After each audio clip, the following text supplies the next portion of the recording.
ကလပ်ကပ္ပဖလားမှာဝင်ပြန်ခွင့်ရဖို့ဖီဖာကိုဂုံးသွားဆင်းကြီးခဲ့သေးတဲ့ဘာစီလိုနာပေးသက်များလုံးပဲမင်္ဂလာပါ Reddit ပဲဒါရီကနေပြန်လည်ကြိုဆိုလိုက်ပါတယ်ဘာစီလိုနာအသင်းဟာ2025ကလပ်ကပ္ပဖလားမှာမက္ဆီကိုအသင်းကလပ်လီယွန်ထုတ်ပယ်ခံရပြီးတဲ့နောက်ဖြစ်ပေါ်လာတဲ့လက်လက်နေရာအတွက်ဖီဖာထံဝင်ရောက်ရှင်ပြိုင်ဖို့ကမ်းလှမ်းခဲ့ပေမဲ့ဖီဖာကဒီကမ်းလှမ်းမှုကိုပယ်ချခဲ့ပါတယ်ကလပ်လီယွန်ဟာကွန်ကာကက်ဖ်ကိုစားပြုအသင်းဖြစ်ပြီးဖီဖာရဲ့မျိုးစုံပိုင်ဆိုင်မှုစီးမင်းကြောင့်ပါချူကာအသင်းနဲ့ပိုင်ဆိုင်မှုဆက်ဆက်နေခဲ့တာကြောင့်ထုတ်ပယ်ခံခဲ့ရပါတယ်ဆိုလိုတာကကလပ်လီယွန်နဲ့ပါချူကာအသင်းကိုဒုတိယထဲကပိုင်ဆိုင်ထားတာကြောင့်ဖီဖာကကလပ်လီယွန်ကိုပြိုင်ပွဲကနေထုတ်ပယ်ခဲ့တာပဲဖြစ်ပါတယ်ဖီဖာကလီယွန်ရဲ့နေရာကိုဥရောပအသင်းဖြစ်တဲ့ဘာစီလိုနာနဲ့အစားထိုးမဲ့အစားကွန်ကာကက်ဖ်ဒေသအတွင်းကအသင်းတစ်သင်းနဲ့သာအစားထိုးဖို့ဦးစားပေးဆုံးဖြတ်ခဲ့ပါတယ်ရလန်နေနဲ့ဖီဖာကမေဂျာလိကလပ်အသင်းဖြစ်တဲ့ Los Angeles အသင်းကိုကလပ်အမေရိကအသင်းနဲ့ခြေစစ်ပွဲရှင်ပြိုင်စေပြီးအဲ့ဒီပွဲမှာ Los Angeles ကအနိုင်ရရှိခဲ့တာကြောင့်လီယွန်ရဲ့နေရာမှာအစားထိုးဝင်ရောက်ရှင်ပြိုင်ခွင့်ရရှိခဲ့ပါတယ်။ဒါဟာပြိုင်ပွဲရဲ့ဒေသဆိုင်ရာကိုစားပြုမှုတရားမျှတမှုကိုထိန်းသိမ်းဖို့ရည်ရွယ်ချက်ဖြစ်တယ်လို့သတင်းရင်းမြစ်တွေကဖော်ပြထားပါတယ်။2025ကလပ်ကမ္ဘာဖလားအတွက်ဖီဖာကအသင်းတွေကို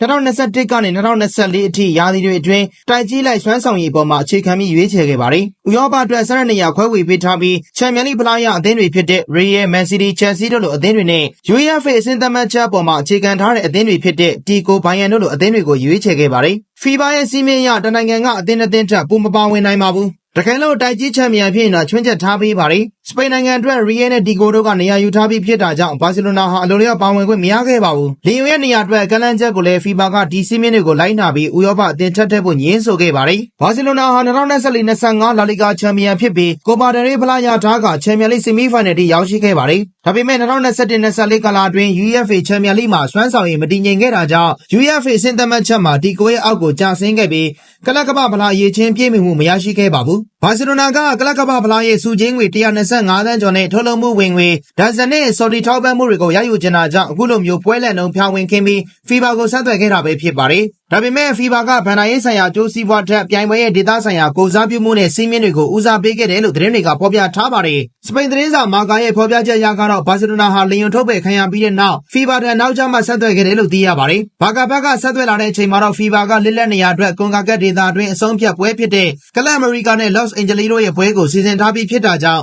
ဘာကာရဲ့ကမ်းလှမ်းမှုကိုလက်မခံခဲ့ဘူးလို့မာကာကဆိုထားပါတယ်။ကိုယ်နိုင်ငံကအသင်းဖြစ်လို့အဆက်ပြေကာကွယ်ရေးသားထားတာပဲဖြစ်နိုင်ပါတယ်။အချို့သတင်းရင်းမြစ်တွေအရဘာကာဟာကလပ်ကမ္ဘာဖလားအတွက်ဝင်ရောက်ရှင်ပြိုင်ဖို့ကမ်းလှမ်းခဲ့ပေမဲ့သူတို့ရဲ့ရာသီကျော်အာရှခရီးစဉ်ကိုဂျပန်နဲ့တောင်ကိုရီးယားမှာကစားဖို့စီစဉ်ထားပြီးဖြစ်ကပြိုင်ပွဲတစ်ခုကအချိန်ကိုက်နေတဲ့ပြဿနာတွေဖြစ်ပေါ်စေခဲ့တယ်လို့ဖော်ပြထားခဲ့ကြပါတယ်။ဒီခရီးစဉ်ဟာကလပ်ရဲ့ဗန်နာရေးအတွက်အရေးကြီးတဲ့ဝင်ငွေရရှိရာဖြစ်ပြီးကလပ်ကမ္ဘာဖလားကိုဝင်ရောက်ဖို့ဆိုရင်ဒီခရီးစဉ်ကိုဖျက်သိမ်းရမှာဖြစ်ပါတယ်။ဒါကြောင့်ဘာကာကနောက်ဆုံးမှာကမ်းလှမ်းမှုကိုပြန်လည်ရုပ်သိမ်းခဲ့တယ်လို့သတင်းချုပ်ကဆိုထားပါတယ်။ဒါပေမဲ့ဒါကလည်းရုပ်တိတန်နဲ့ဟာသားဆန်တဲ့သတင်းတွေပါပဲ။အဓိကအချက်ကတော့ဘာစီလိုနာဟာကလပ်ကမ္ဘာဖလားမှာပါဝင်ခွင့်မရခဲ့တဲ့အကြောင်းရင်းကသူတို့ရဲ့2021ကနေ2024ကာလအတွင်း UEFA ချန်ပီယံလိမှာစွမ်းဆောင်ရည်မတည်ငြိမ်ခဲ့တာကြောင့်ဖြစ်ပါတယ်။ UEFA စင်သတ်မှတ်ချက်မှာဒီကိုကဘာကာတက်ပုံမြင်မာခဲ့ပြီး FIBA ရဲ့တနိုင်ငံအသင်းအသင်းစီးမင်းကြောင့်စပိန်နိုင်ငံရဲ့နေရာတွေကို Real နဲ့ဒီကိုကပဲရယူနိုင်ခဲ့ကြပါတယ်။လီယွန်ထုတ်ပယ်ခံရပြီးတဲ့နောက်ဘာကာကလက်လက်နေရာအတွက်ကမ်းလှမ်းခဲ့ပေမဲ့ FIBA ကဒေသဆိုင်ရာကိုစားပြုမှုနဲ့ပြိုင်ပွဲစီးမင်းတွေကိုပဲဦးစားပေးခဲ့တာကြောင့် Los Angeles ကိုပဲရွေးချယ်ခဲ့ပါတယ်။ဒါကမှအမှန်ကန်ဆုံးချက်ဖြစ်ပါတယ်။အချို့ဆိုရရင်ဘာကာရဲ့ကလပ်ကမ္ဘာဖလားဝင်ရောက်ဖို့ကြိုးစားမှုဟာသူတို့ရဲ့ဗန်နာရေးခက်ခဲတွေကိုဖြည့်ရှင်းဖို့အခွင့်အလမ်းတစ်ခုကိုရှာဖွေခြင်းနဲ့ရည်ရွယ်ချက်ကိုထင်ဟပ်စေပါတယ်။ဒါပေမဲ့ FIBA ကပြိုင်ပွဲရဲ့ဒေသဆိုင်ရာမျှတမှုနဲ့စီးမင်းတွေကိုဦးစားပေးခဲ့တာကြောင့်